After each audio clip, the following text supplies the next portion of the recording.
Come closer to my forehead. Face to face we should be. Despite tensions in the air. Hands on hands we should live. Happily, merrily. And shake it under the moonlight we should live. Happily, merrily. And shake it under the moonlight. Pourquoi me fais-tu la guerre? Fais-moi la cour. Bonsoir à toutes et bonsoir à tous. Bienvenue sur cette émission nouvellement amenée sur les réseaux sociaux et sur vos différents liens podcast qui s'appelle Comment faire? Émission qui a pour objectif de faire un petit Congossa thérapeutique sans pour autant se prendre au sérieux ni sans pour autant être une émission bouffonne. On voudrait trouver le juste milieu pour essayer de vous divertir mais aussi de vous apporter un quelconque élément qui pourrait vous servir dans votre collection de database personnels. Donc aujourd'hui j'ai avec moi pour ce premier opus deux beautiful women, Fiona et Naomi, et dans les secondes qui suivent elles vont se présenter à vous et ensuite je vais vous énoncer le programme de cette soirée. Mais avant cela, quel est le thème que l'on va aborder aujourd'hui?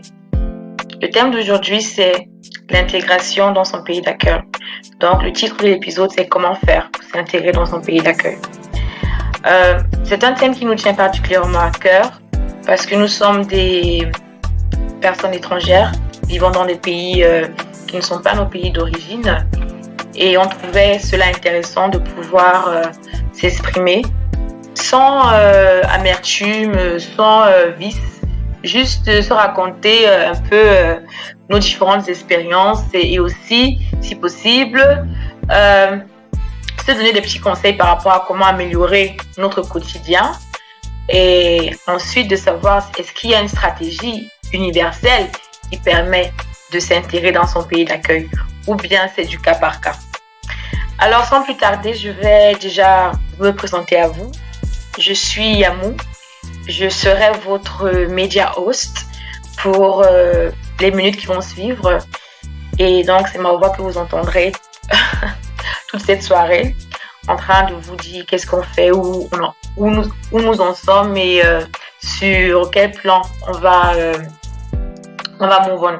Désolée pour mon anglais, voilà, c'est ça le trame du bilinguisme. Donc, sans plus tarder, je voudrais que Fiona, tu te présentes à nos auditeurs. Bonsoir Yamou, bonsoir Naomi, bonsoir chers auditeurs et auditrices. Bonsoir. Voilà, je suis Fiona, je suis étudiante en Allemagne en physique médicale et j'y réside depuis 5 ans déjà. Ouais, 5 ans déjà. Donc ce soir, vous entendrez aussi ma voix accompagnée de celle de Yamou et de Naomi. Et bon, je parlerai précisément de l'actualité et donc j'espère qu'on va bien s'amuser. Voilà. Tu m'as devancé, chère Fiona. Tu m'as devancé. Oui, tu m'as devancé. Naomi, à ton tour, quelques mots pour te décrire. Bonsoir chers auditeurs et auditrices. Bonsoir Yamou et Fiona. Alors, bonsoir, c'est Naomi et je suis camerounaise. Je suis en France depuis 2 ans déjà et aujourd'hui, comme le thème c'est comment s'intégrer, comment faire pour s'intégrer dans notre pays d'accueil. Moi, je parlerai spécialement du cas de la France. Donc, j'espère que vous allez aimer notre podcast et que vous allez vous abonner à notre page, à nos différentes pages. Ah, très bien de faire la pub de l'émission. Très bien. Ce qui m'amène même à penser que moi, j'ai pas donné mon pays d'adoption. Donc, Je me représente encore, c'est Yamou, et je suis en Belgique depuis quelques mois. Mais avant ça, j'étais dans un autre pays étranger. Vous en saurez plus quand on abordera le sujet.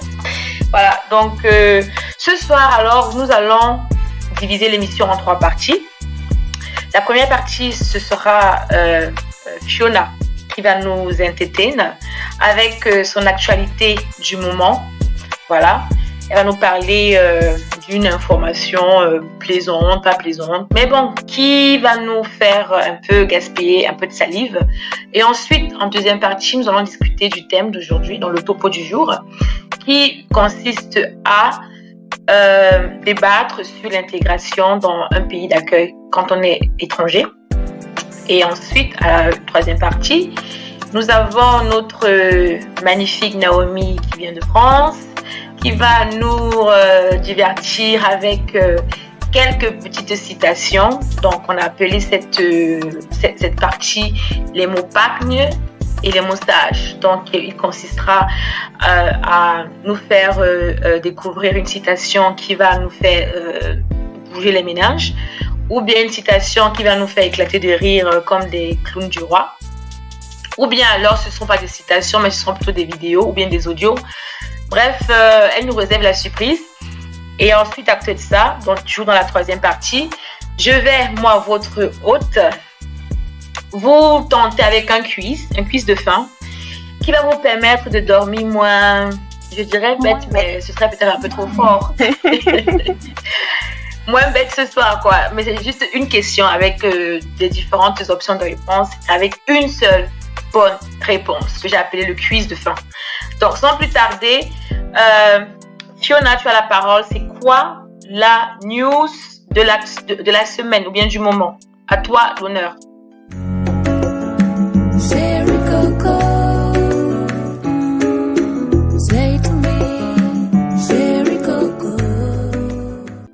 Merci Yamou. Ce qui est d'actualité en ce moment, c'est la venue du petit garçon de notre célèbre chanteuse Rihanna et son compagnon, le rappeur A$AP Rocky.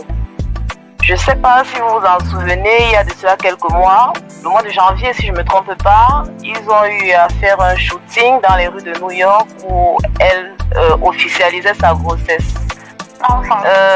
Yamou, je pense bien que vous avez vu ça parce que ça ne pouvait pas passer inaperçu, c'était partout.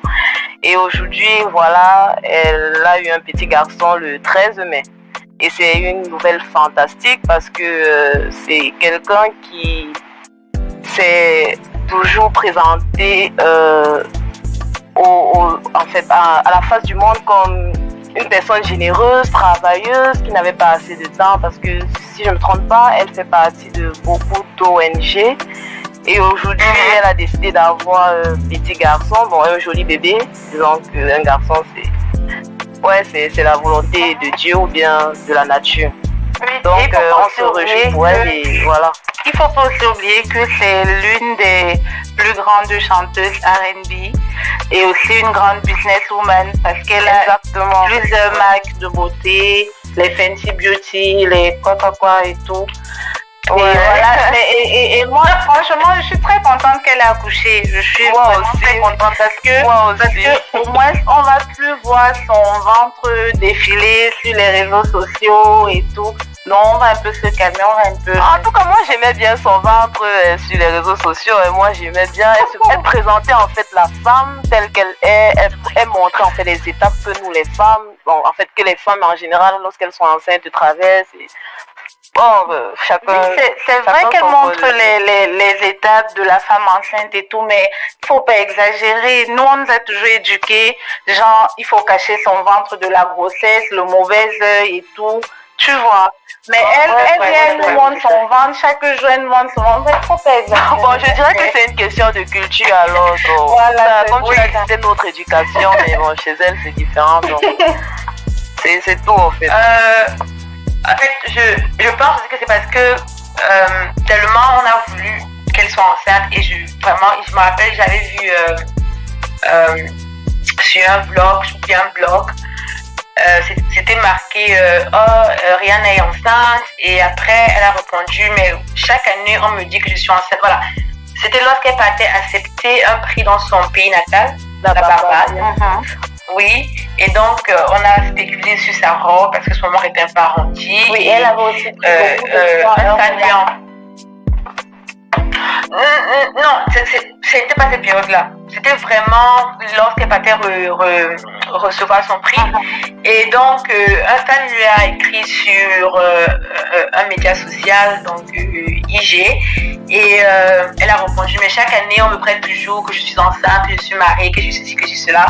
Bon, je pense qu'en fait, c'est parce que tellement le monde voulait qu'elle soit épanouie dans sa relation, qu'elle soit maman, parce que elle a déjà tellement accompli côté professionnel. Elle est aujourd'hui, elle est milliardaire, quoi. Elle est quittée de chanteuse à milliardaire. C'est quelque chose qu'il faut vraiment apprécier et applaudir et même copier, quoi. Ça donne du courage et de la motivation à d'autres personnes qui viennent derrière elle, quoi. Même pour nous, même c'est aussi une source d'inspiration. Ouais, c'est une source d'inspiration. Alors, par contre, je pense que c'est parce que, bref, le fait est que tellement, peut-être elle aussi, elle a beaucoup voulu avoir cet enfant. Ça, je sais pas, mais je me dis. Donc, de l'avoir enfin, c'est dit que voilà, on s'en fout. On va montrer ce bébé, même s'il n'est pas encore né. Voilà, je crois que c'était ça. Oui. Ouais, peut-être c'est ça. En tout cas, c'était beau. Elle nous a fait. Sinon, c'est vrai que notre culture est un peu plus stricte. Il faut cacher le ventre, parce que justement, comme tu as dit, Naomi, le mauvais œil, les gens peuvent être jaloux, ils font que on est un peu très superstitieux quand on parle de grossesse, c'est vrai. Oui, ça c'est vrai. C'est quoi la prochaine actualité que tu as, Fiona? Bon, depuis un moment, en fait, il y a eu un accord entre le Rwanda et le Royaume-Uni, un accord migratoire qui stipule que tout réfugié ou alors simple migrant au Royaume-Uni devront être désormais relocalisés au Rwanda. Et déjà, il y a eu beaucoup de polémiques là-dessus, beaucoup de personnes se sont plaintes, beaucoup de personnes sont pour et contre, d'après les commentaires que j'ai eu à lire sur les réseaux sociaux.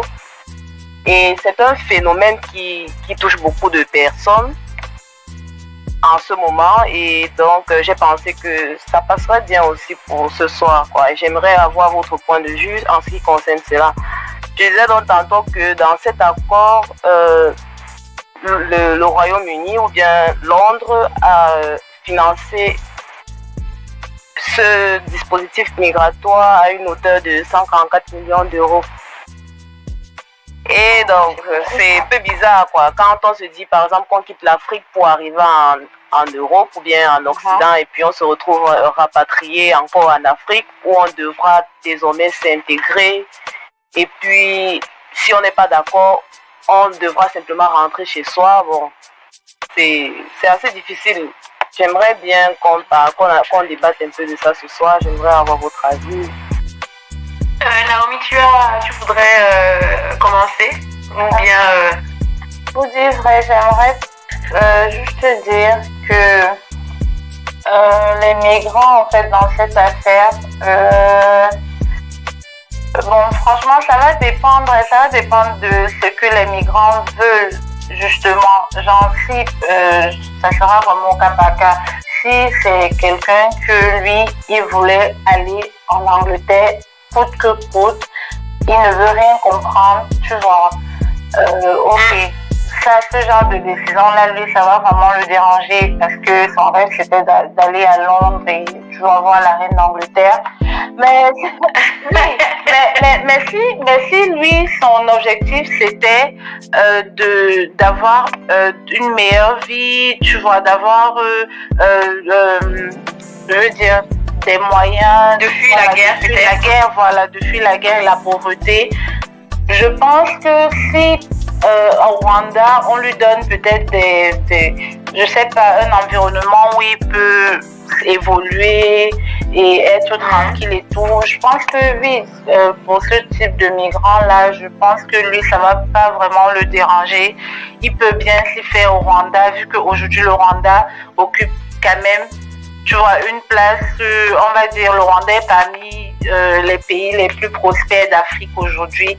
Donc, voilà, moi, oui, pour ce type de migrants-là, je pense que pour lui, ça va aller. Voilà. D'accord. Quant à moi, je me dis du côté des migrants, ça va être douloureux de se sentir un peu rejeté parce que effectivement, ce sont des migrants africains qui sont refoulés au Rwanda, si je ne me trompe pas. Fiona, c'est ça, non? C'est purement africain, c'est pas d'autres pays, c'est ça. Voilà, donc ça veut dire que les autres, parce que j'imagine, je me dis... C'est vrai qu'ils n'ont pas précisé, ils n'ont pas dit les migrants africains, mais bon, quand on dit déjà migrants, Rwanda, Afrique, bon, en fait, ça concerne généralement les Africains. Quand on parle même d'immigration en Europe en général, il s'agit surtout des Africains. Généralement, ça c'est vraiment un problème avec les Européens, avec cette affaire de migrants-là, parce que tout pays au monde a les migrants, en fait. Les migrants peuvent venir de tous les pays, de l'Amérique du Sud, de l'Asie, de je sais pas trop quel pays, même du Mexique, il y a des migrants partout, tu vois. Donc si ils disent migrants et c'est seulement aux Africains qu'ils touchent, c'est que là il y a un problème. Voilà. Je suis là de dire que si c'est des migrants africains, et je suppose, en fait, je présume que ça doit être des migrants africains, sinon je ne vois pas pourquoi le Rwanda aurait accepté. Ça veut dire qu'il y a un problème, effectivement. Du fait est que donc, les autres asylum seekers, parce que eux, ils ont le droit de séjourner dans ce pays. Mais en fait, je pense même que cela, en fait, cet accord en fait même est un découragement en fait pour les Africains, ou bien oui, disons pour les Africains en général qui voudraient migrer vers le Royaume-Uni, quoi. Quand on s'y met à leur place et qu'on s'imagine que on va quitter l'Afrique, pourquoi on nous renvoie en Afrique alors que on voudrait une vie meilleure, on voudrait aller là-bas parce qu'on se dit qu'on pourra peut-être travailler, là-bas on pourra être mieux, on pourra mieux s'occuper, on pourra facilement fuir la guerre et mieux s'intégrer et recommencer. Et on te dit non, tu vas rentrer en Afrique. Ou au Rwanda, il est vrai que le Rwanda est en train de se développer, mais c'est pas comme si c'était le top, c'est pas comme si c'était le meilleur. Non, sérieusement, en plus de ça, le Rwanda... C'est notre auditoire rwandais. Bon, ouais, c'est vrai, je vais pas entrer dans ces détails-là, mais je vais dire en fait que le Rwanda, c'est un pays qui donne l'exemple en Afrique. Pour dire vrai. Moi, c'est l'un des pays où je sais que si on me dit classe des pays où tu peux rentrer en Afrique, le Rwanda sera dans le top 3 pour moi. Donc ça me dérangerait pas personnellement, tu vois, comme me dit. En fait, je suis tellement d'accord avec toi parce que moi-même, je sais que le Rwanda, en fait, en ce moment, favorise même des investissements. Donc, il favorise, il rend... Avec même les étrangers, ils font beaucoup d'accords et tout. Donc, ils sont en train de créer des emplois, ils sont en train de se développer et tout. C'est vraiment un pays recommandable. Mais est-ce qu'ils sont prêts à accueillir autant de personnes? Est-ce qu'ils ont assez d'idées? Où est-ce qu'ils vont comment est-ce qu'ils vont faire de toute cette personne-là? Comment gérer la situation, tu veux dire? Oui, en général. Où est-ce qu'ils vont les localiser? Comment est-ce qu'ils vont vivre? Il y a tellement de questions. Et il y a une autre question aussi. Parce que du côté des migrants, eux, comment est-ce qu'un migrant va mettre dans sa tête là que maintenant je ne vais plus rester en Angleterre, donc on va me faire rentrer, tu vois, au Rwanda. Donc il faut maintenant qu'ils mettent ça dans sa tête et qu'ils comprennent que à l'heure si ça a cuit, je sais pas si je peux dire que ça a cuit, mais à l'heure si... Ouais, c'est ça, mais c'est ça, ça a cuit. Et à l'heure je peux même entrer en Angleterre en tant que migrant. Je peux passer par cette voie-là. On va me renvoyer au Rwanda. Donc, il faut qu'ils trouvent peut-être un moyen de s'y faire, tu vois, de comprendre comme ça. De tirer la nouvelle. Moi, je dirais même que, en fait, généralement, quand nous, on se connaît, généralement, quand un Africain décide d'aller en Europe, c'est parce qu'il recherche une vie meilleure, peu importe, migrant, réfugié, même étudiant parfois aussi. Et le niveau de vie en Europe est supérieur au niveau de vie en Afrique. Donc, quand on gagne, même si on gagne par exemple 2 000 € par mois, c'est assez suffisant pour se gérer soi-même et pour envoyer un tout petit peu en Afrique. Mais est-ce que étant au Rwanda, une tierce lambda, un migrant ou une tierce personne pourra vivre pour lui-même et s'occuper de lui-même et s'occuper de sa famille qui est restée dans son pays? Parce qu'on n'oublie pas que généralement quand quelqu'un quitte son pays pour un autre, c'est dans cette optique-là d'aider sa famille qui est restée, de soulager sa famille de la pauvreté, bon, dans beaucoup de cas en fait. Donc, est-ce que ce sera encore possible? Il y a tellement de petits problèmes qui vont peut-être se... Tu soulèves un point très intéressant. Malheureusement, il va falloir qu'on parte en pause. Oui. Voilà. On va revenir, on va continuer et répondre à ta question. Et aussi rentrer dans le vif du sujet qui est bien sûr comment faire pour s'intégrer dans son pays d'accueil. On se retrouve après cette brève pause. Ciao. Tout à l'heure. Ciao.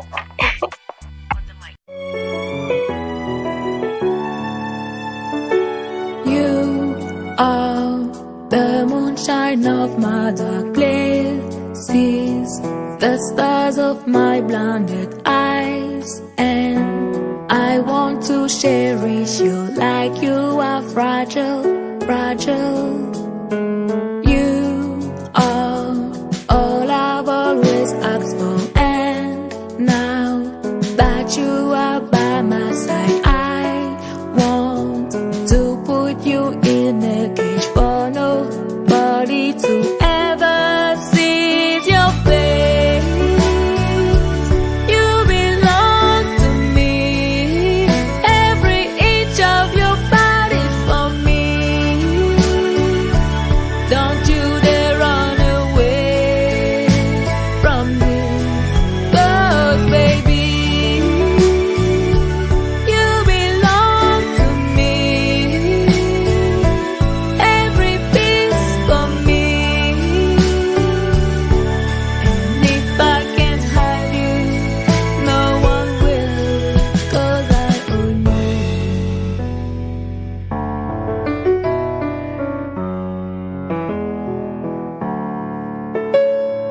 You are everything those we. Rebonsoir chers auditeurs, nous revoilà pour la deuxième partie de votre nouvelle émission web en podcast, comment faire, et le thème d'aujourd'hui c'est comment faire pour s'intégrer dans son pays d'accueil. Donc nous avons quitté, la conversation était bien animée, on parlait du ressentiment que les migrants qui ont été renvoyés au Rwanda pouvaient ressentir. Et avant de clôturer cette partie, je voulais juste dire que le fait est que si ce sont juste des Africains qui sont donc rapatriés au Rwanda, et cela semble le plus probable, ça ferait un grand poignard dans l'estime de ces Africains là, de se dire que pourquoi nous Africains on nous renvoie alors que nous sommes des chercheurs d'asile et nous fuyons la guerre. Et en plus, le problème c'est même surtout à ce niveau-là, pour ceux qui fuient la guerre, pourquoi on nous renvoie? Qu'en est-il des autres communautés qui demandent le même asile? Pourquoi eux on les renvoie pas? Ou à moins que donc l'Angleterre a prévu aussi de faire la même chose avec d'autres communautés.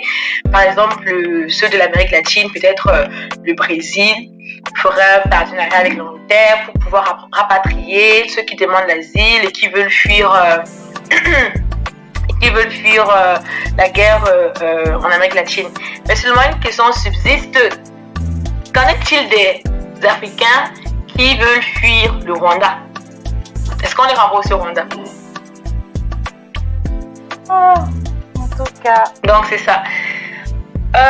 Donc c'était assez intéressant. Donc merci Fiona pour ces informations que tu nous as apportées. J'espère que la prochaine fois, l'information sera tout aussi croustillante. Donc sans plus tarder, on va aller dans le thème du jour, le thème tant attendu.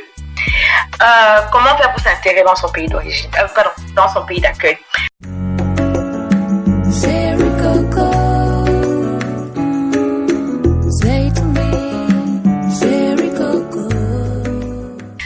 J'aimerais déjà avoir sur une échelle de 1 à 10 votre niveau d'intégration, ce que vous estimez avoir fait pour vous intégrer. Donc sur une échelle de 1 à 10, comment est-ce que vous vous évaluez? Je commencerai par Naomi. Bon, pour moi, si je veux jauger mon niveau d'intégration actuellement, comme je disais, ça fait presque 2 ans que je suis ici en France et je dirais que mon niveau est à 7 sur 10. Voilà.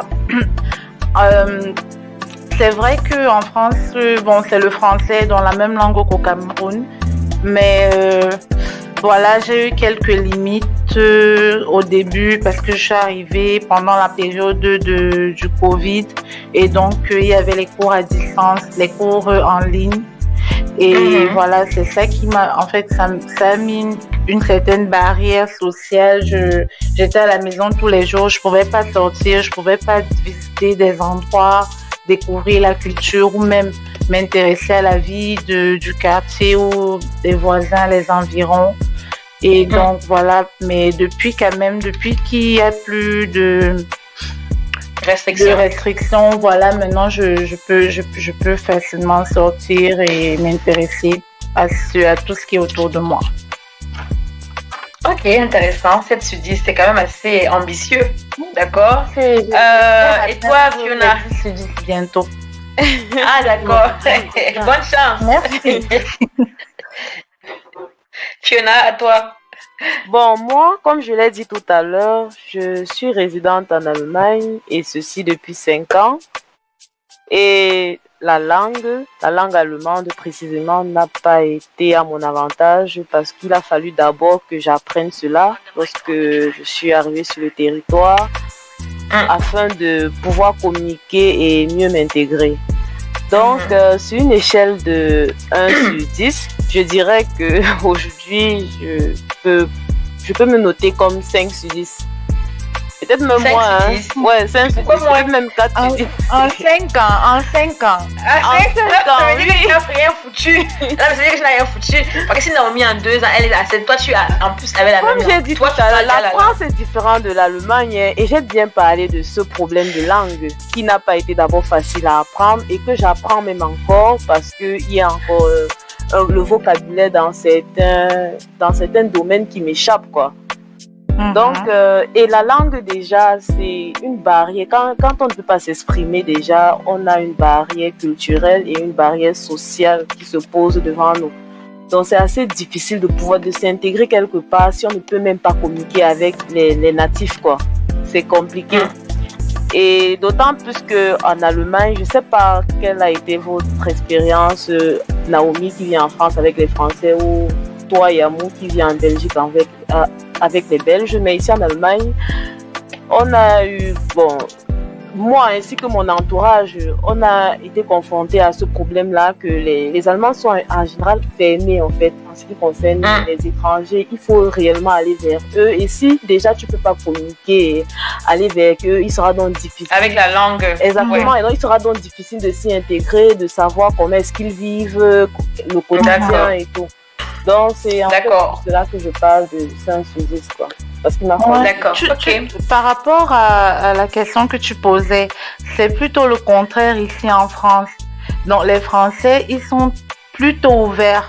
Je peux dire que j'ai bien compris, Naomi. Bon, on parlait de. Naomi, elle est à 7 sur 10. Elle est à 7 sur 10. Toi, tu as 5 sur 10. Moi, je dirais 5 aussi dans mon cas. Par rapport aussi à la langue, le fait que je ne parle pas le néerlandais. Mais avant maintenant d'avoir une idée des différents obstacles que des personnes ont pu rencontrer, je vais vous donner la définition de 2 mots. D'accord? Vous allez me dire quel est le mot auquel correspond la définition. Première définition. Voilà. En sociologie, voilà, ce mot est le processus ethnologique qui permet à une personne ou à un groupe de personnes de se rapprocher et de devenir membre, d'un autre groupe plus vaste par l'adoption de ses valeurs et des normes de son système social. 1. En sociologie, cet autre mot est le processus qui permet à un étranger ou à une minorité de s'intégrer à un groupe social plus large en adoptant ses caractéristiques culturelles. Donc, quelle est la définition qui correspond à intégration et quelle est la définition qui correspond à assimilation? S'il te plaît, est-ce que tu peux reprendre tes définitions, s'il te plaît? Donc, première définition. Oui. Ce mot est le processus ethnologique qui permet à une personne ou à un groupe de personnes de se rapprocher et de devenir membre d'un autre groupe plus vaste par l'adoption de ses valeurs et de ses normes dans son système social. Voilà, première définition. Maintenant, cet autre nom est le processus qui permet à un étranger ou à une minorité de s'intégrer à un groupe social plus large en adoptant ses caractéristiques culturelles.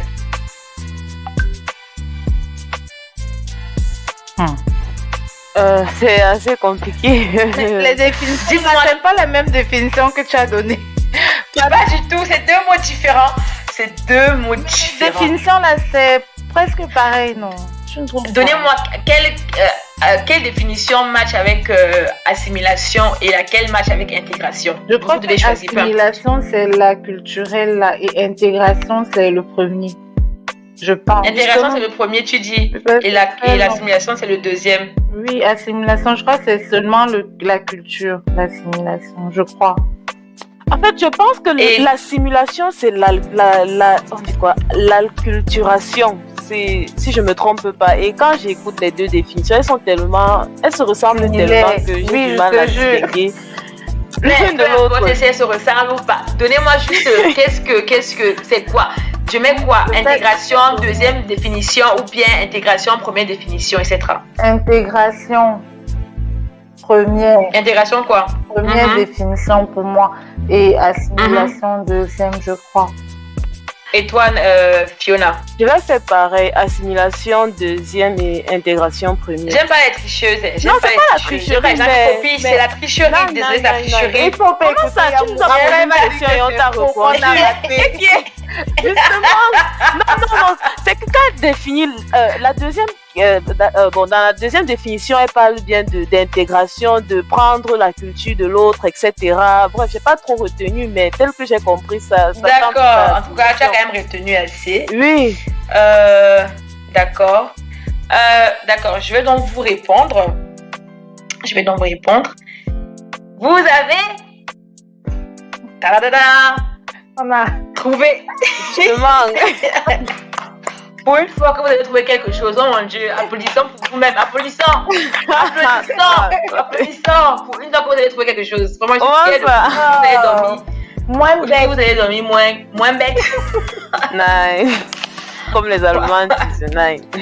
Voilà, donc c'était effectivement ça. Et la raison pour laquelle je voulais mettre en relief ces deux mots, c'est parce que justement, ils se ressemblent tellement au niveau de la définition. Et nous, ici, on parle d'intégration. Pourtant, aussi, ça fait appel à une certaine assimilation parce qu'il faut adopter la langue, comme Manuela l'a bien dit. Il fallait qu'elle parle l'allemand. Moi, je l'ai aussi mentionné en fonction du néerlandais qui me frustre du fait que je ne lui parle pas. Il faut adhérer à un système de valeurs, le fait qu'il faut aller vers les gens, communiquer avec eux pour savoir qu'est-ce qui fait leur écosystème et tout ça. Donc, en réalité, intégration, assimilation, c'est un peu pareil. En fait, si on s'en tient aux définitions. Alors, chers auditeurs, dites-nous ce que vous en pensez. Est-ce que vous trouvez que le mot assimilation, intégration, ils se ressemblent pas? Est-ce qu'on peut on peut prendre l'un pour parler de l'autre, etc. Bon, vous nous le direz en commentaire. You are the moonshine of my dark places, the stars of my blinded eyes, and I want to cherish you like you are fragile. You are all I've always asked for, and now that you are by my side, I want to put you in a cage for nobody to ever see your face. You belong to me. Every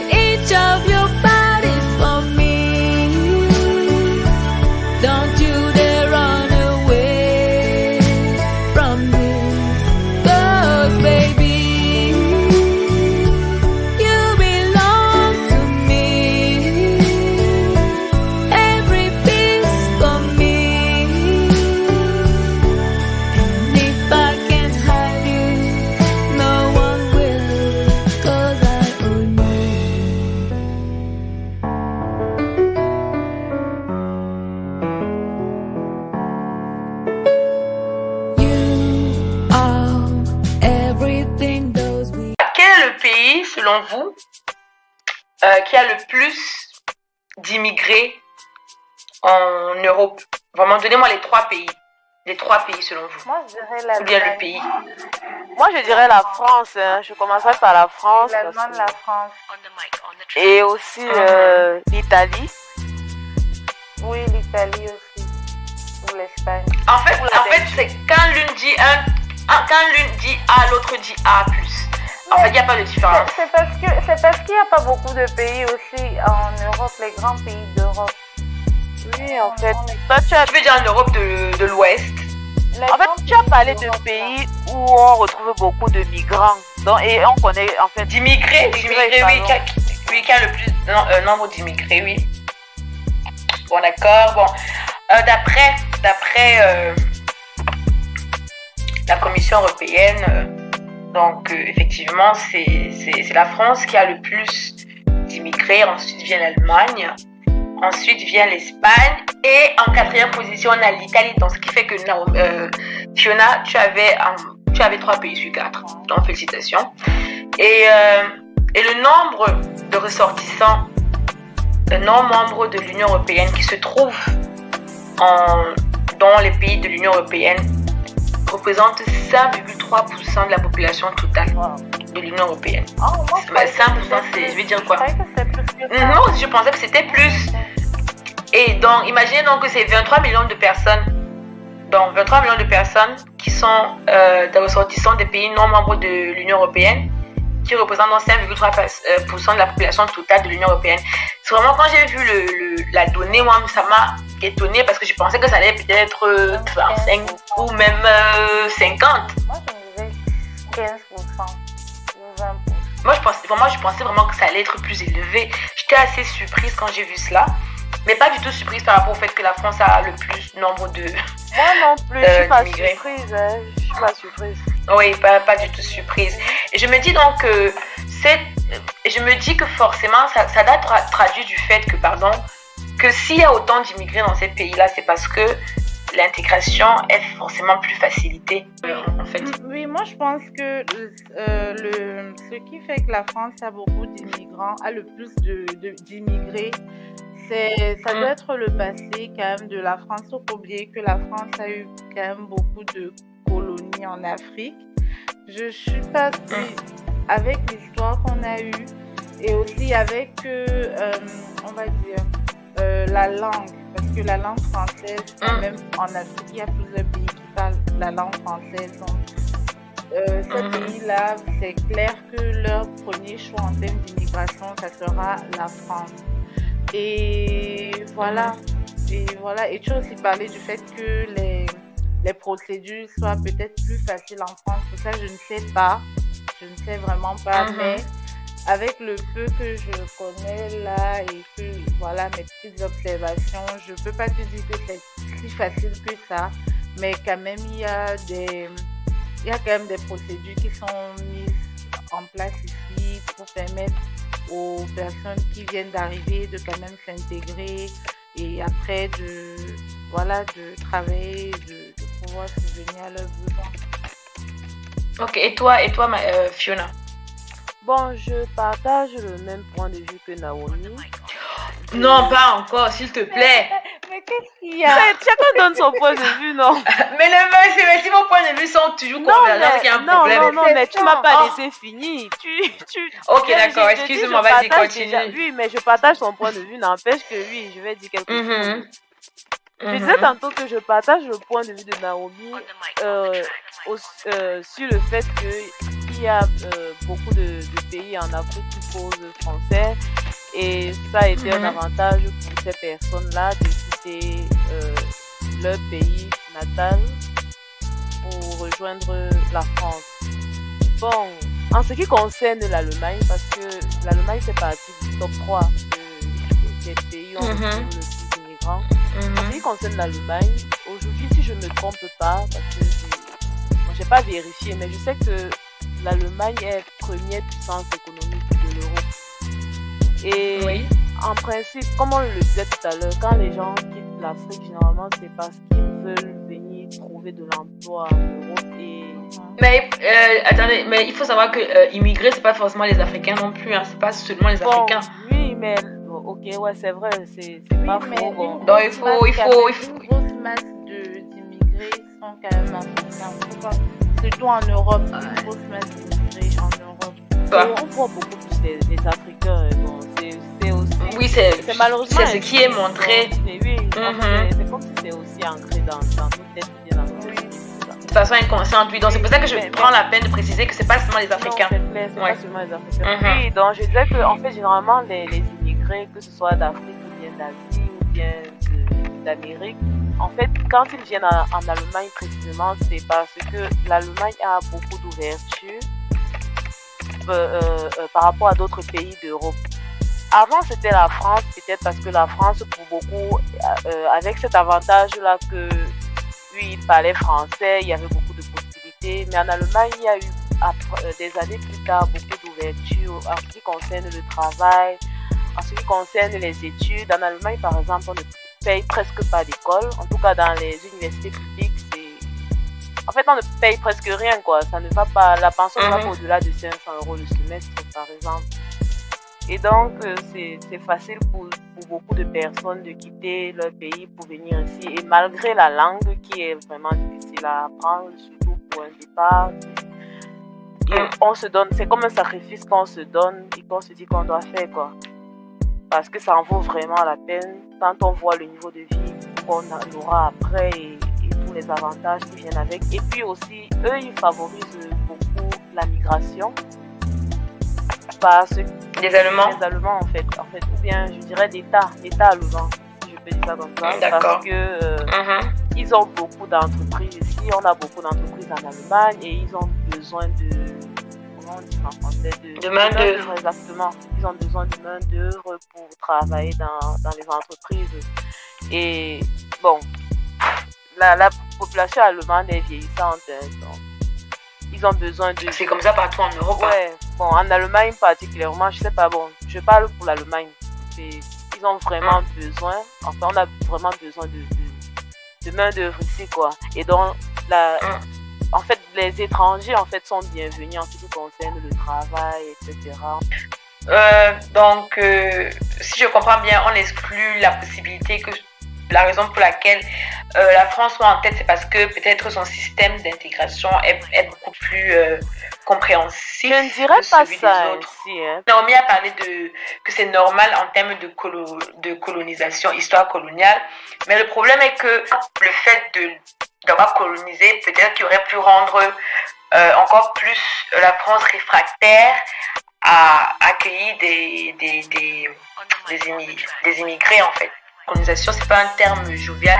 Il y a une certaine contradiction. Donc, moi, je pense pas que c'est la raison pour laquelle il y a autant d'immigrés. En fait, qu'elle accueille le plus d'immigrés. Mais la raison pour laquelle elle a peut-être plus de demandes, oui, ça peut être lié à la colonisation. Je pense aussi que ça peut être lié à la colonisation. C'est lié au fait que la France a rayonné, on va dire, à une partie, bon, peut-être depuis des années, depuis des 1900, je sais pas trop, mais la France a beaucoup quand même rayonné, genre, parce qu'il y a aujourd'hui, on est en train de voir, par exemple, les Chinois, ils adorent la France, ils adorent la Tour Eiffel, ils adorent ça, les Japonais aussi. Tu vois, donc même aux États-Unis, apparemment, les États-Unis aiment tellement les Français, ils aiment le vin, la baguette, tout le style à la française, apparemment c'est chic, tu vois. Oui, mais ça expliquerait pourquoi les gens feraient des demandes, en fait, pourquoi les gens voudraient aller en France, mais ça n'explique pas pourquoi la France accueille autant de personnes. Donc, encore une fois, on revient peut-être au fait que la raison pour laquelle la France accueille autant de personnes, c'est parce que ces lois sont un peu permissives, un peu plus, plus compréhensives. Quelles sont les choses qui peuvent refroidir un étranger dans les différents pays dans lesquels vous êtes refroidi, c'est-à-dire qui sont tellement à l'opposé de ce qu'il a connu? Moi, je dirais le racisme, tout simplement. Déjà, c'est quelque chose que lorsqu'on vit pour la première fois, ça fait quand même mal. Et c'est pas une belle expérience, surtout pour une première fois. Il faut avoir un mental assez fort pour se dire ok, c'est rien, je passe dessus et ça va quoi. D'accord, toi c'est le racisme qui peut être un obstacle à l'intégration et toi je ne dirais pas un obstacle, c'est pas un obstacle mais ça peut freiner l'intégration. Ça peut freiner. Ça peut créer une sorte peut-être de phobie ou de rejet. Oui. Soi-même. Naomi, toi? Oui, pour moi c'est le fait que tu ne trouves pas ce que tu es venu chercher sur place. Genre le fait par exemple que tu ne trouves pas de travail. Voilà, tu n'arrives pas à subvenir à tes besoins et aux besoins de ta famille.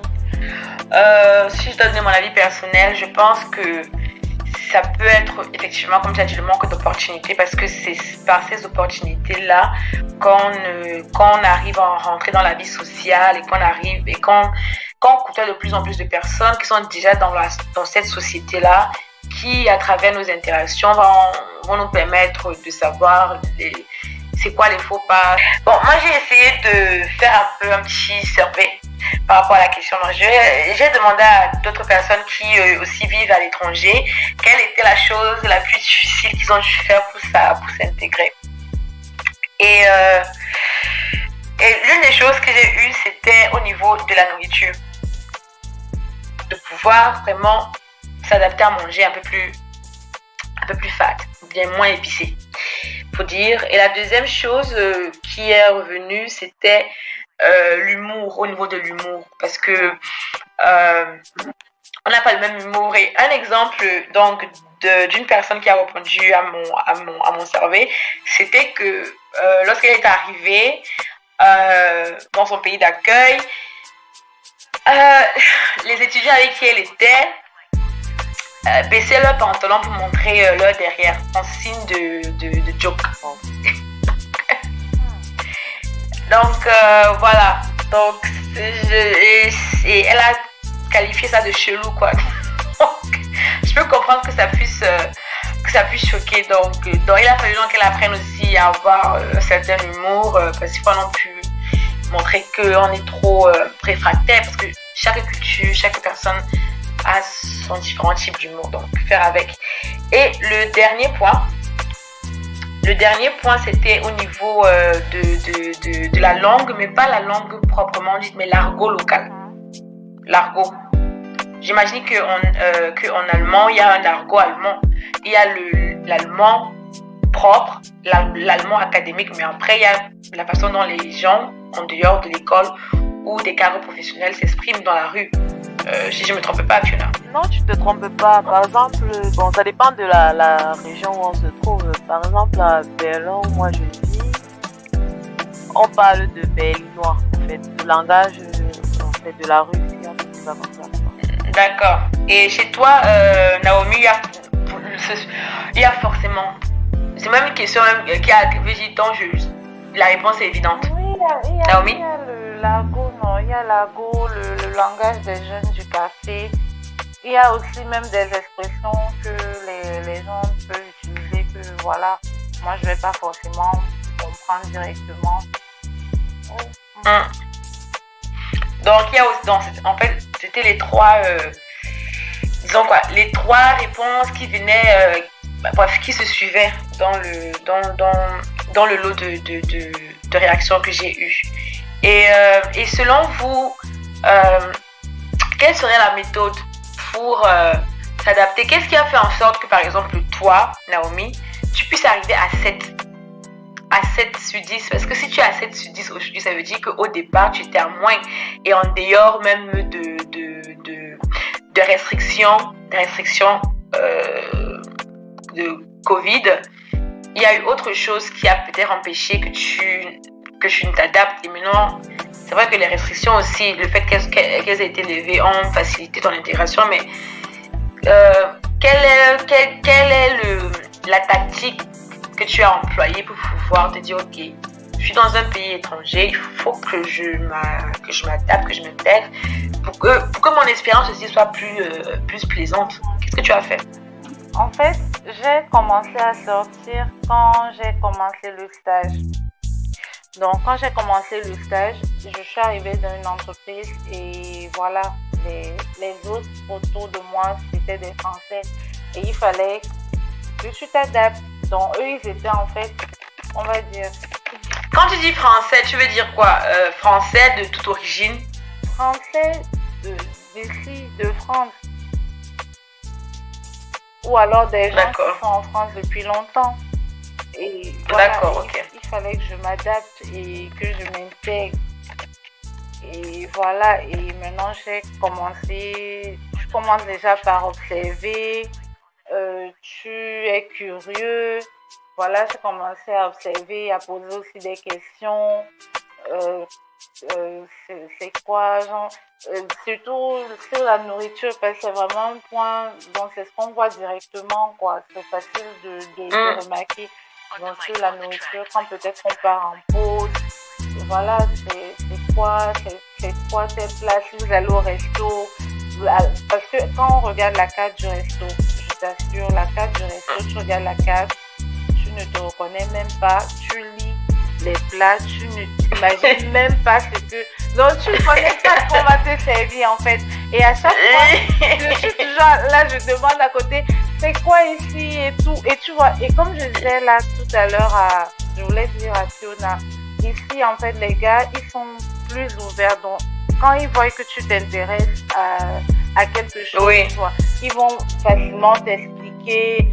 Ils vont t'expliquer et entrer tellement dans les détails que toi-même tu te dis non. Détails. Toi tu dis non, franchement.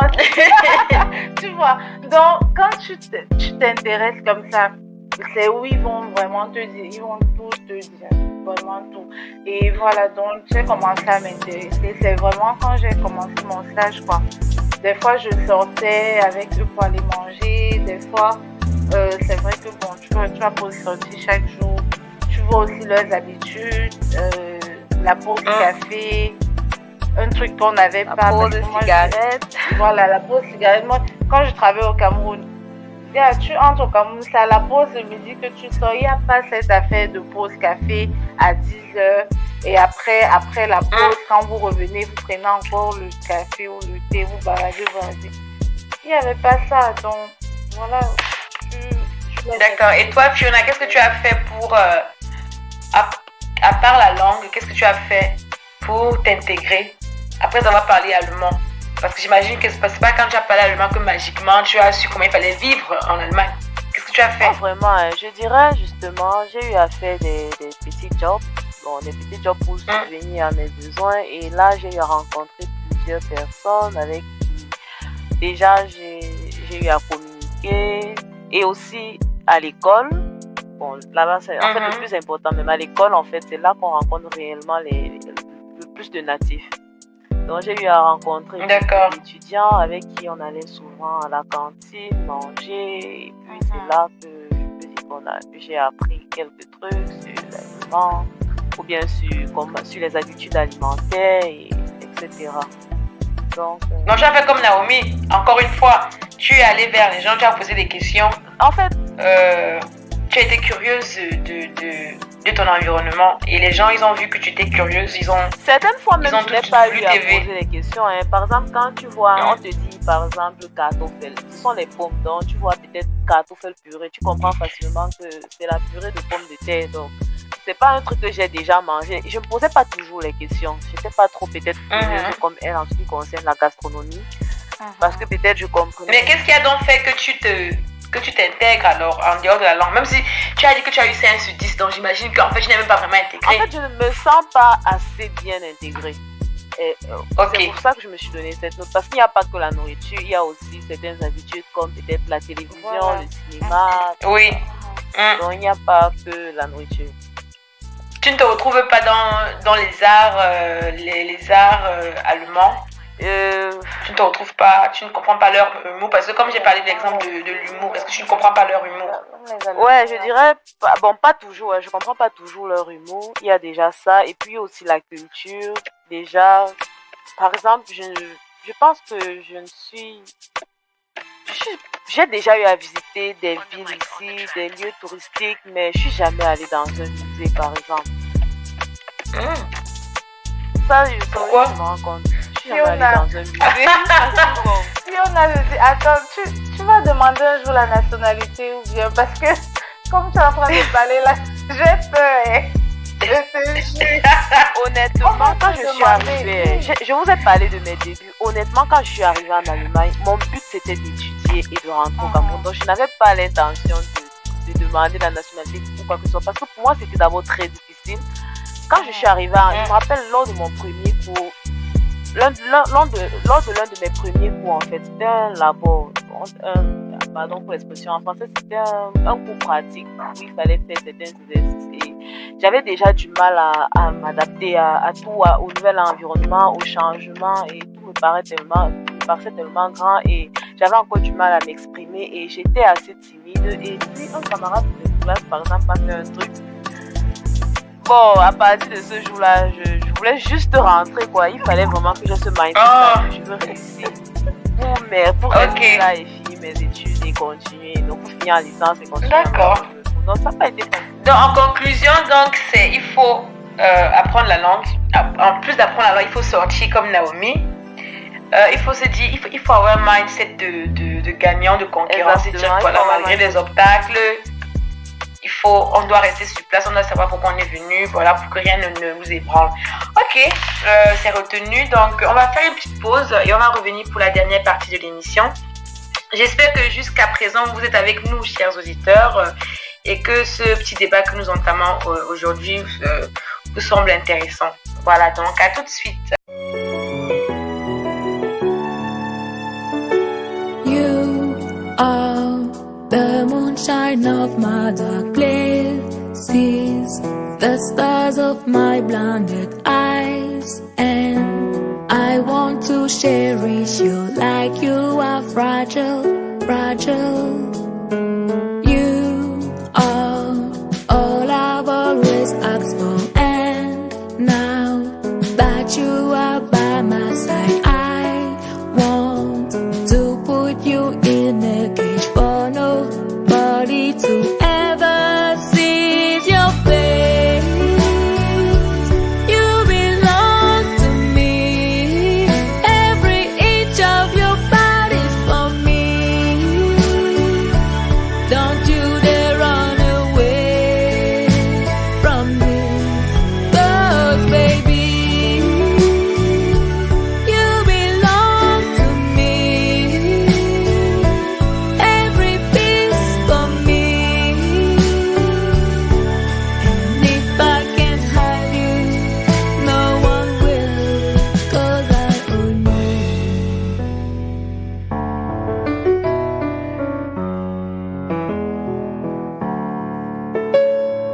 You are everything those we. Mais maintenant, vu que nous ne sommes pas des professionnels en termes d'intégration, d'accord, on parle du haut de notre petite expérience, je vais là lister quelques astuces que j'ai prises dans mes recherches et vous allez me dire si vous validez ou pas. Bon, j'en ai trouvé 6. Donc, D'accord. la première astuce, c'est apprenez la langue du pays. C'est validé ou pas? Ça, c'est validé, validé. c'est sûr. C'est d'abord la première des choses à faire. C'est la base. Ok, c'est la base. D'accord. Explorez le pays, votre ville, votre quartier et les régions.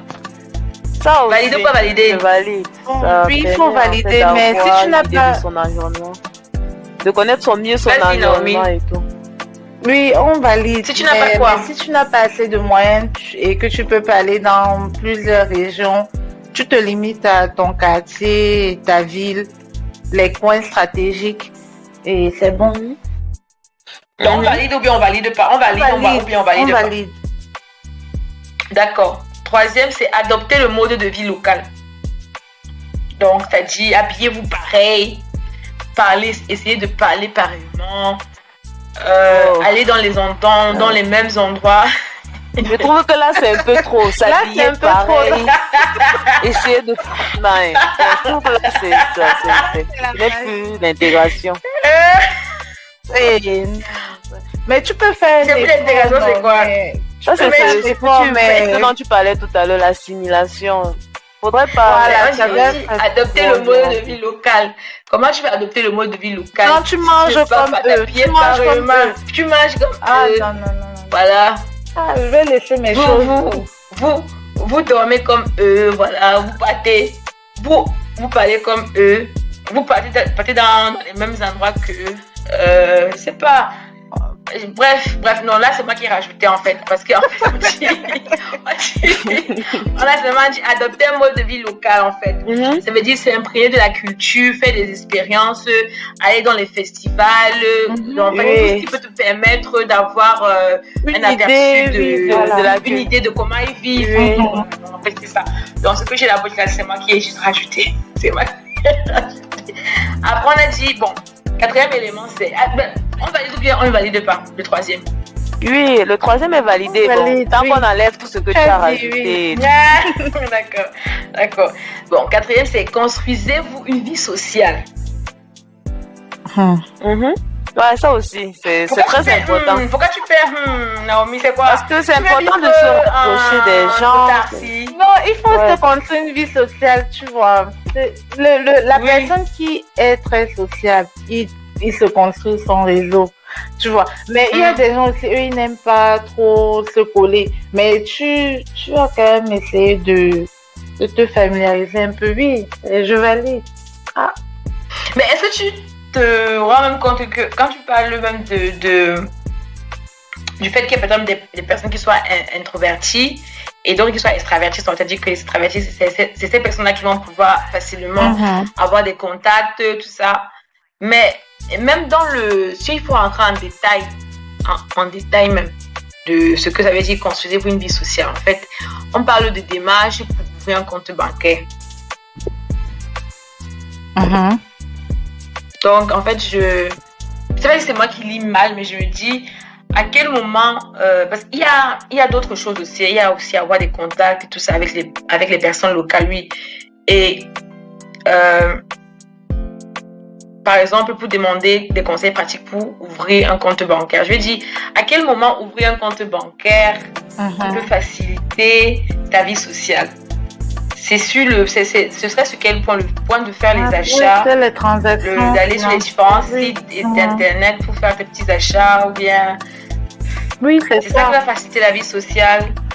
Bon, moi je comprends même pas déjà bien ta question.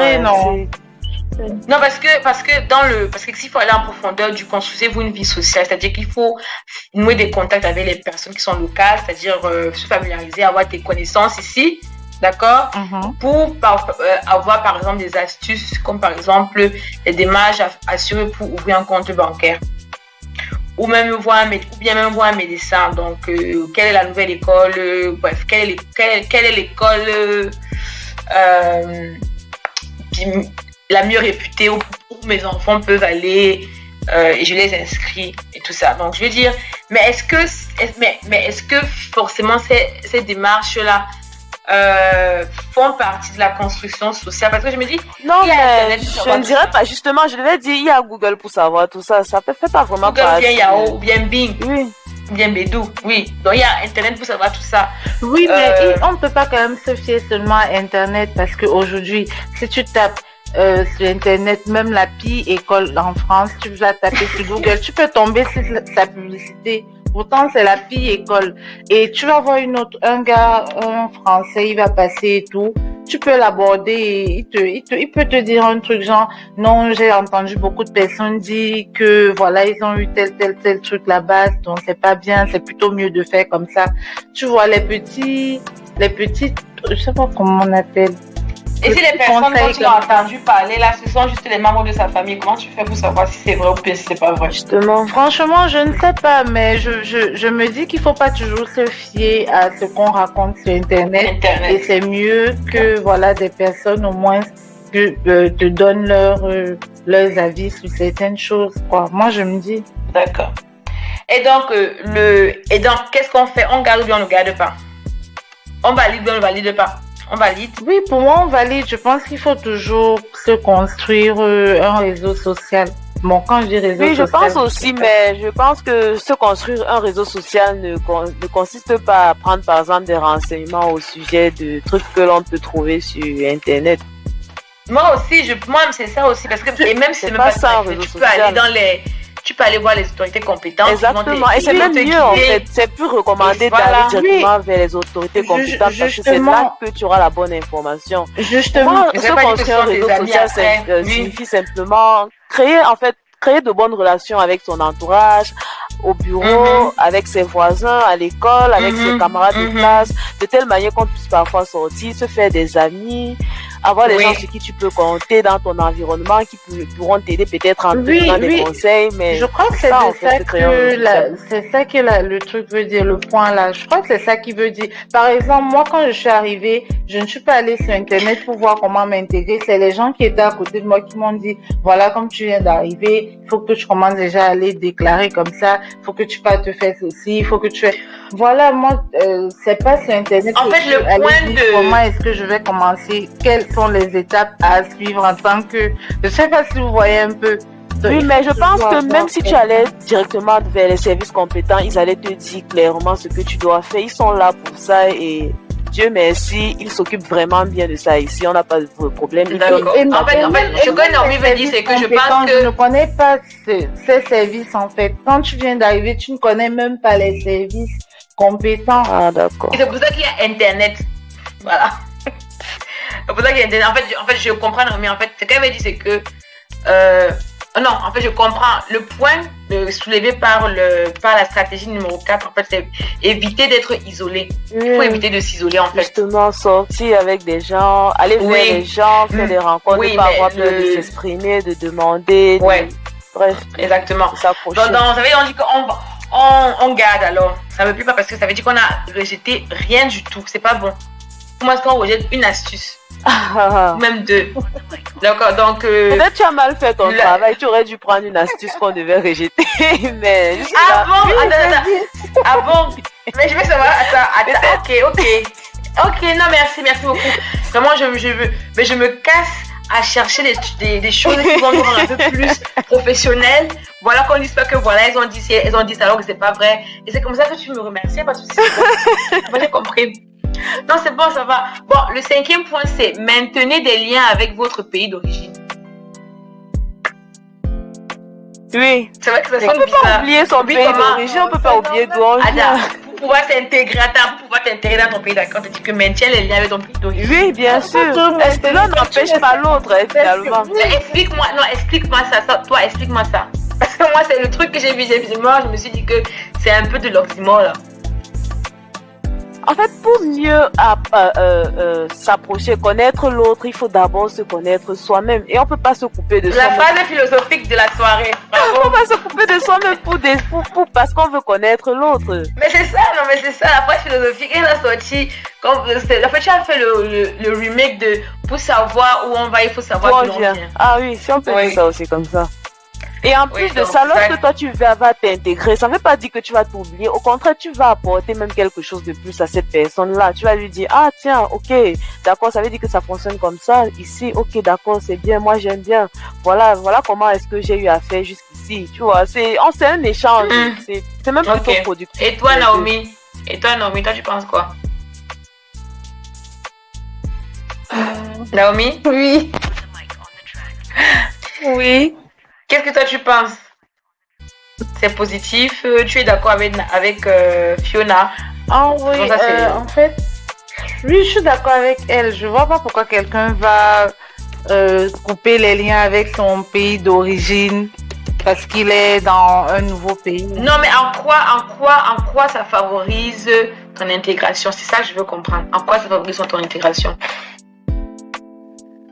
C'est vraiment comme elle a dit un peu. Arrêtez de tricher. Franchement, non, vous n'avez pas quand même le même cerveau. Non, arrêtez de tricher. Non, chacun doit donner son truc. Pourquoi c'est pas pour ton intégration? Je vais te dire. C'est vraiment comme elle a dit. Tu ne peux pas aller dans un pays et tu coupes tous les liens derrière toi. Tu vois, parce que il faut connaître quand même qui tu es au fond, quoi. Tu vas pas aller entrer dans quelque chose et après tu vas te perdre, après tu vas commencer à devenir fou. Donc, il faut pas oublier d'où l'on vient. C'est comme ça. Ok.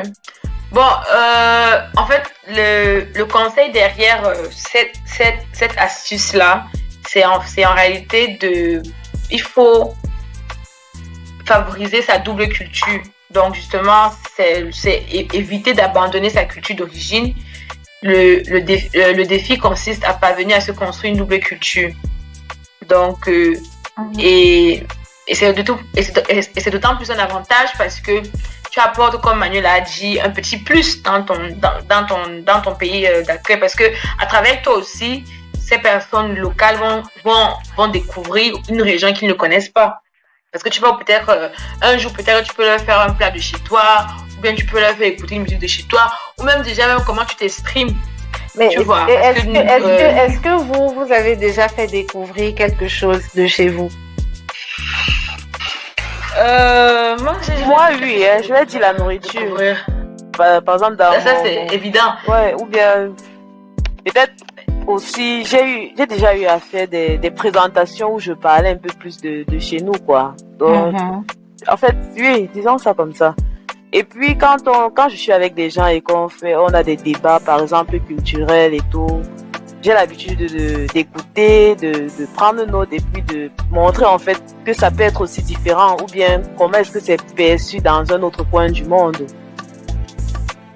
Donc, et toi, tu as fait découvrir quelque chose par rapport à ton pays à un étranger? Oui, j'ai déjà fait découvrir, c'était la nourriture. J'avais fait commander des plats africains au bureau et voilà, et chacun avait son plat. Il y avait du mafé, du poisson brisé avec les alocos pour chacun, et ils ont trouvé ça très bon. Certains ont même goûté un peu la sauce pimentée. Mais c'était bien. J'ai l'impression que notre meilleure carte de visite, en fait, c'est la bouffe. Mais attends.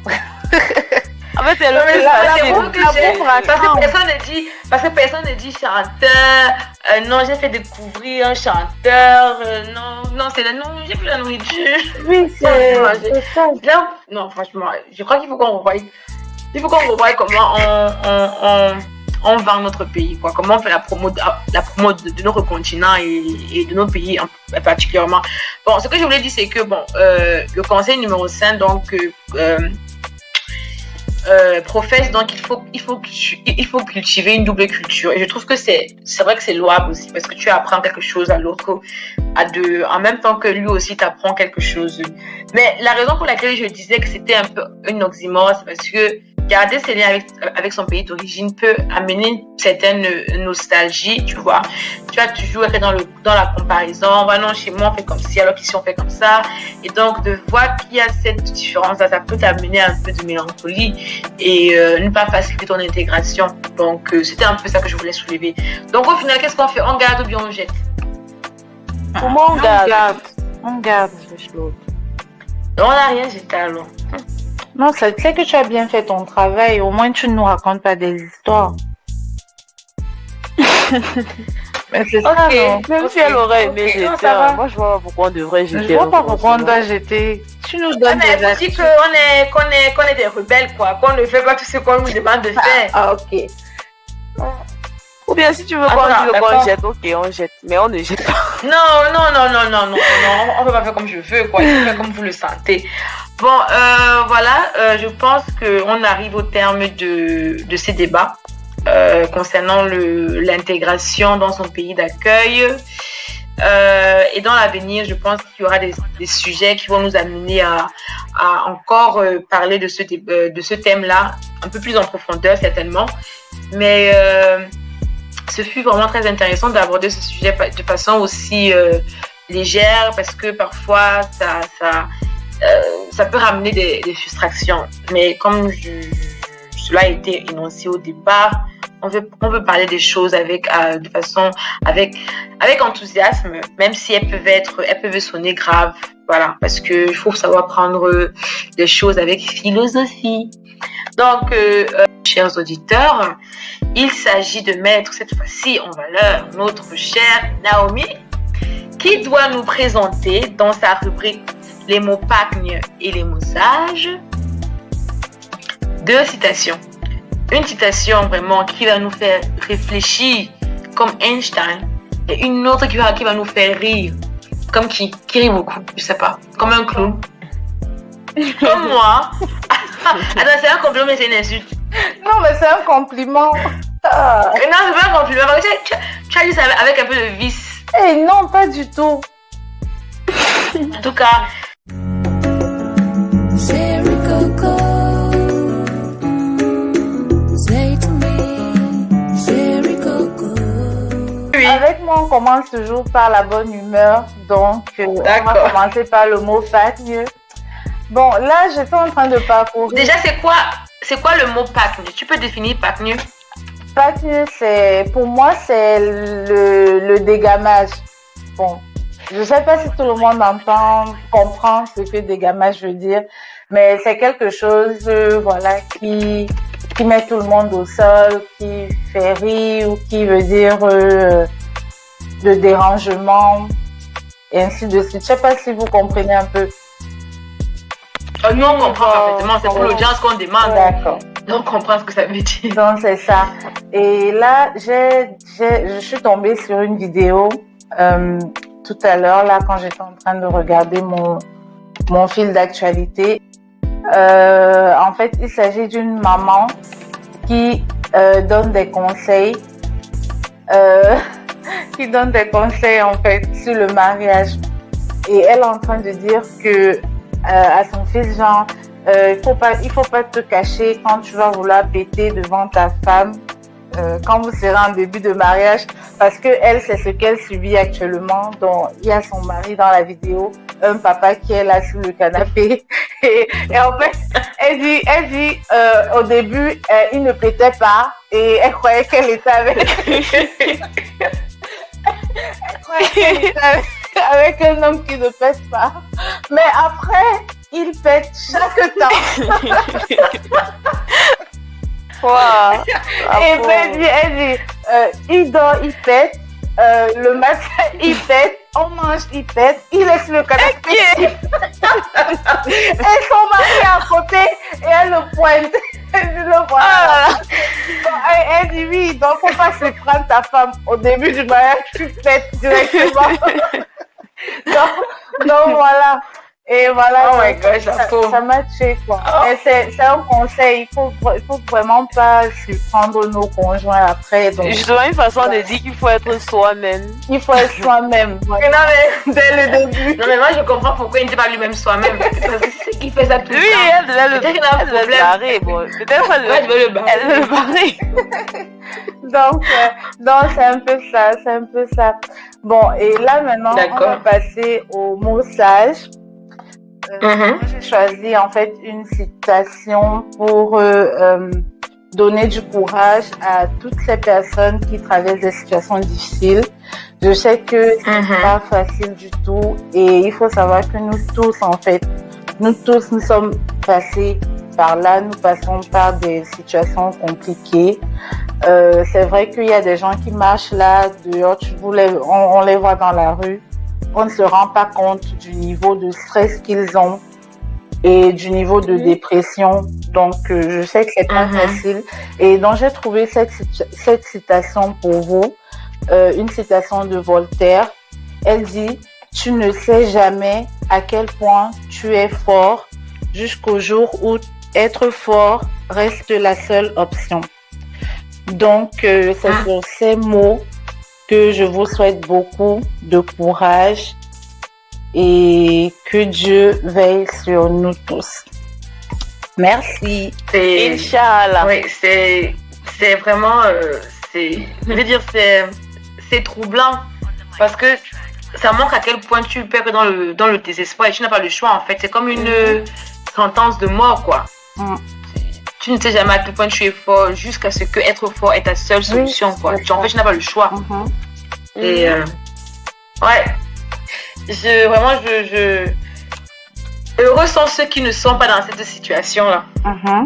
Ouais, parce que être fort dans les moments difficiles, ça demande beaucoup de force et c'est ça qui nous fait grandir aussi. Donc oui, voilà. C'était très intéressant ta rubrique, Naomi. Franchement, j'ai bien ri de la dame qui donne ce conseil assez étrange à son fils. Donc, je sais que parmi notre auditoire, il y en a qui vont peut-être se reconnaître, pas seulement par rapport au père, mais par rapport à quelque chose qu'ils ont caché à leur conjoint. Et que c'est dans le mariage qu'ils ont découvert les travers qu'ils avaient. Donc, pour ceux qui comptent faire pareil, franchement, écoutez cette dame, écoutez-la, elle est pleine de sagesse. Franchement, dès le départ, montrez votre vrai visage à votre conjoint. Et ça va aussi pour les femmes. Donc, voilà. Quant à Voltaire, ces mots vont rester avec nous toute cette soirée et vraiment heureux sont ceux qui n'ont pas à avoir pas de choix que d'être fort parce que ça doit être des moments vraiment très difficiles, etc. Bon, on arrive déjà à la fin de notre émission. C'est dommage, je voulais encore qu'on reste, mais bon. Il y a une dernière chose que l'on doit faire avant de se quitter. C'est le quiz de fin. Si vous vous rappelez très bien, j'ai dit qu'à la fin, j'allais faire une question avec multi-choix. C'est quand même vrai qu'au départ, au milieu de l'émission, j'ai posé des questions par rapport aux définitions. Là, il fallait choisir quelle était la bonne définition. Mais bon, là, c'était pas vraiment prévu. Mais j'ai bien voulu le faire un peu pour jouer avec vos ménages. Mais sinon, c'est ce quiz-ci que je voulais poser. Pourquoi? Parce que Fiona, tu as dit une chose qui est rentrée dans notre inconscient de façon vraiment involontaire. Mm-hmm. Et avec ce quiz-ci, tu vas te rendre compte en fait que c'est vrai. Mm-hmm. Et Naomi aussi a dit une chose pareille par rapport suivant en fait ta position. Et ce quiz-ci va nous aider à sortir des préjugés et des a priori. Okay. Voilà. Donc, sans plus attendre, roulement de tambour pour le quiz de fin. Voilà. On tape la table. Mais si tu peux taper la table, parce que moi, je ne sais pas faire le tambour et tout. D'accord? Okay. D'accord. Cherry Coco, say to me, Cherry Coco. Ok. D'accord. En 2020.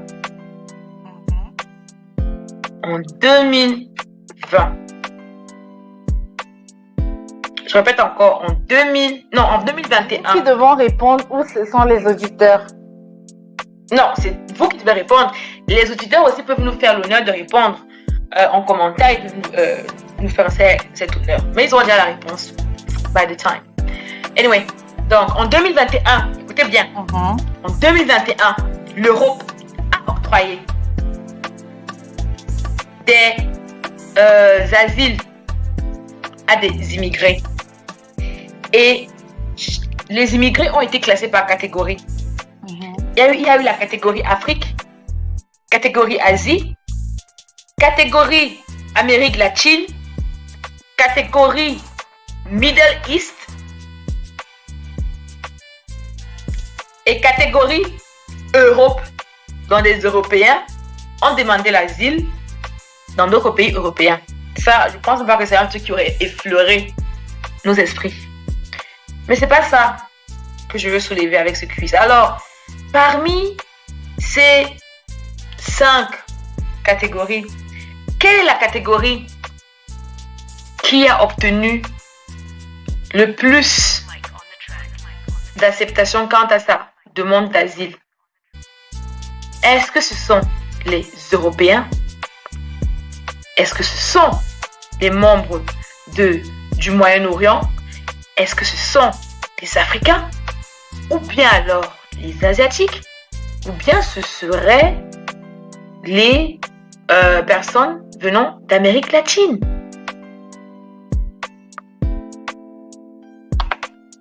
C'est vous que j'attends.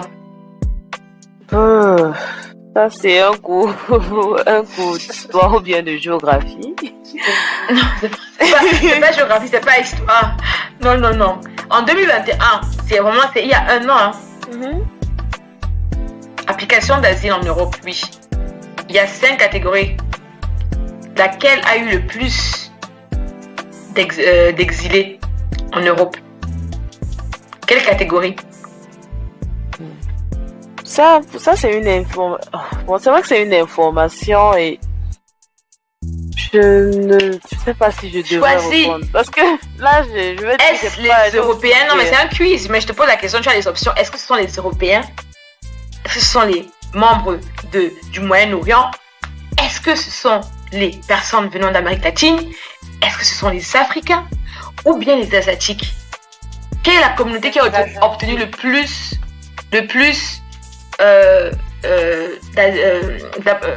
d'acceptation d'asile? Moi, je vais dire l'Amérique.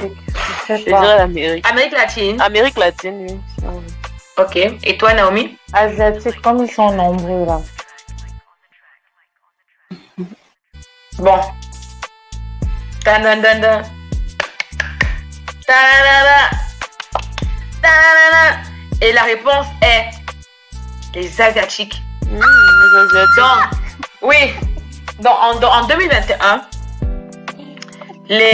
ceux qui ont les demandeurs d'asile, excusez-moi parce que je traduis de l'anglais qui est en face de moi. Donc, il y a eu demandeurs d'asile, il y a 29% viennent d'Asie, 25% viennent d'Afrique, 24% viennent du Moyen-Orient, 12% viennent d'Europe et 8% viennent de l'Amérique latine. Donc, parce que tout à l'heure, tu as dit que lorsqu'on parle d'immigrés, forcément, on pense aux Africains. Donc, c'est pour ça que je disais que no, I differ. Non, c'est pas forcément vrai, c'est juste que c'est un stigma qui est entré dans l'imaginaire populaire, mais qu'il faut qu'on enlève, en fait. C'est pas seulement les Africains qui sont des demandeurs d'asile. Ouais, exactement. Ça, c'est ce que... La preuve étant que, voilà, cette information que je prends du site de l'Union européenne, voilà, comme European Commission. Je sais pas comment traduire ça en français. European Commission. Donc, leurs statistiques sur la migration vers l'Europe. Donc, c'est ça la référence. Et donc, on a Europe 12%. L'Europe, les demandeurs d'asile européens dépassent même ceux de l'Amérique latine. Mais qui l'aurait cru? Moi, quand j'ai vu même le nom de l'Europe dans le graphe, moi, ça m'a paru anormal. Parce que oui, moi, je croyais qu'ils avaient la libre circulation, non? En fait, oui, pour les pays européens. Je pense que ça doit concerner les pays qui ne sont pas dans l'Union européenne. Justement. Okay. Oui, mais même dans ce sens-là, je vais dire, est-ce que au grand jamais tu t'es imaginé dire que les Européens sont des chercheurs d'asile? Non, on veut dire, c'est pas quelque chose qui rentre dans la tête directement. Parce que moi, quand j'ai vu Europe 12% supérieur à l'Amérique latine, je me suis dit, waouh! Donc, en fait, comme un célèbre rappeur avait dit, les têtes vides servent de marmite à Satan. Donc, c'est quand on se cultive un peu, qu'on arrive à enlever les différents faux facts, les fake news de nos têtes. Bon, ici s'achève donc la première émission de Comment faire, qui a porté sur comment s'intégrer dans son pays d'accueil. J'espère que cette heure passée avec nous vous a été agréable et rassurez-vous, nous avons d'autres émissions comme ça que nous allons mettre à votre disposition et nous espérons que comme celle-ci ou bien même mieux que celle-ci, vous saurez les apprécier. Bon, au revoir à nos auditeurs. Fiona, mot de la fin. Déjà, merci Yamou, merci Naomi pour la bonne humeur sur ce plateau. Et chers auditeurs, je vous dis tout simplement bonsoir et j'espère que vous allez aimer que vous avez aimé l'émission d'aujourd'hui et on reste en contact. On reste en contact. Naomi, tu veux dire un mot de la fin? Oui, merci beaucoup les filles. C'était trop cool de partager ce podcast avec vous. J'espère qu'on aura d'autres occasions de discuter sur des sujets qui nous tiennent à cœur. Et d'accord. Voilà. Et bonne soirée à vous, les auditeurs et auditrices. Bye bye, chers auditeurs. Bye bye. Bye bye.